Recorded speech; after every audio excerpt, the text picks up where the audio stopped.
اندر سے جو کینہ بغض جلن حسد، جو بھی کینہ بغض جلن حسد جو بھی رہتا ہے اس سے صفائی ہو جاتی ہے آدمی کی، قرآن پڑھنے والے کی۔ قرآن جو سمجھ کے پڑھے، اللہ کا ڈر اپنے آپ آتا ہے۔ یہ تو ہدایت ہے نا، یہ اس سے ڈر پیدا ہوتا ہے۔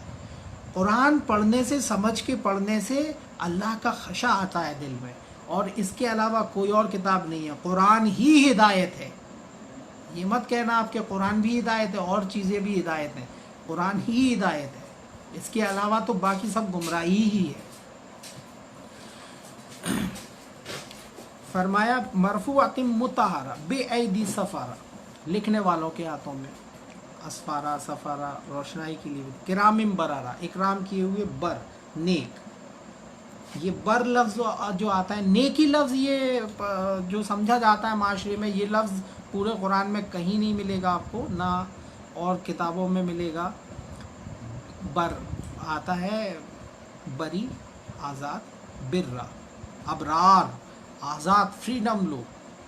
یہ لفظ سے ہی سمجھ میں آتا ہے، قرآن یہ کہتا ہے کہ آپ کسی پر بھی کسی کا پٹا نہیں ڈلے گا، اس کے رب کا ہی پٹا اس کے گلے میں ڈلے گا۔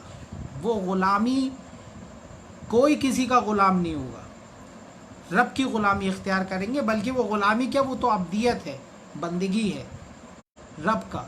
لیکن ہم نے دیکھا ہے کہ کسی پر ولیوں کا پٹا ڈلا رہتا، کسی پر علی کا ڈلا رہتا، اور نہیں تو پھر بعد میں جا کے تو پھر وہ نبی، کسی کا نہیں۔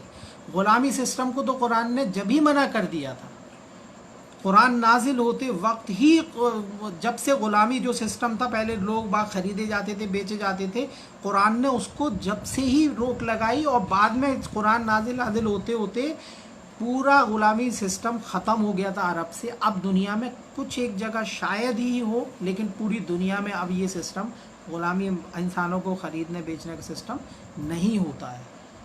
لیکن روایتوں نے اس کو ابھی بھی جاری رکھا۔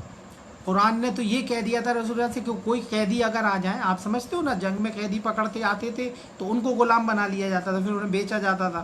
لیکن رسول اللہ سے قرآن بھی کہہ دیا تھا جو قیدی آئیں تو یا تو ان کو فدیہ لے کے چھوڑ دیں یا ویسے ہی چھوڑ دیں، رکھنا کسی کو نہیں ہے غلام بنا کے، غلامی سسٹم نہیں ہوگا۔ لیکن وہ روایتوں میں یہ ہے کہ وہ غلام بنا لیے، پھر ان سے نکاح بھی کر لیے، پھر یہ اس طرح وہ چلتا ہے۔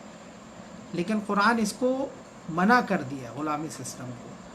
تو فرمایا بر جو ہوتا ہے نا، بر ابرار، آزاد، بر فریڈم فائٹر، فری آدمی، بری کہتے ہیں نا، فری کو بری کر دیا، آزاد اسی سے تو بنا، ابرار، مال ابرار، جو آزاد۔ اب آزاد، وہ آزاد ایسے نہیں کہ من میں جو آ رہا ہے وہ آزاد ہے، کسی کی کچھ نہیں سننا ہے۔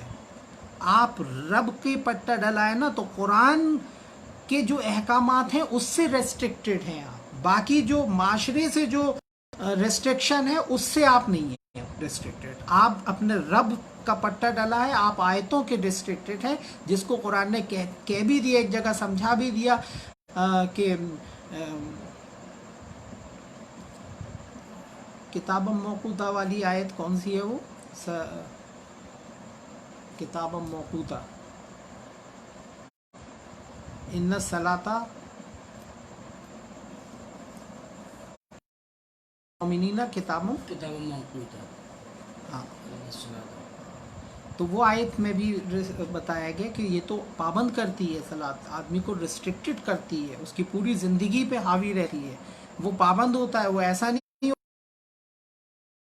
معاشرے کو دیکھ کے کچھ بھی کر رہا، وہ تو تحقیق کرے گا اللہ کی کتاب سے، پھر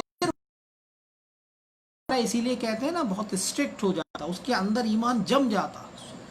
اور جو نان قرآنک ہوتے ہیں، جو کہیں اور سے دین رہتے ہیں، وہ بہت فلیکسیبل ہوتے ہیں، ایسے کہ اگر آپ ان سے کچھ بھی قرآن کے خلاف بھی اگر وہ کروا دو، ہاں کر دیں گے وہ۔ بہرحال ہمیں اللہ کی آیتوں کو قائم کرنا ہے، اللہ کے احکامات کو اپنی زندگی میں بھی اور معاشرے میں بھی۔ چونکہ یہاں پر پھر ایک دوسرا میٹر بھی شروع ہو رہا، یہاں پر 16 آیتیں ہو گئیں اور وقت کی بھی پابندی ہے، اسی لیے اس کو انشاءاللہ اگلے ہفتے سے لیں گے، اور یہ اس ویڈیو کو زیادہ سے زیادہ لوگوں میں شیئر کریں اور قرآن پہنچانے کا حق ادا کریں۔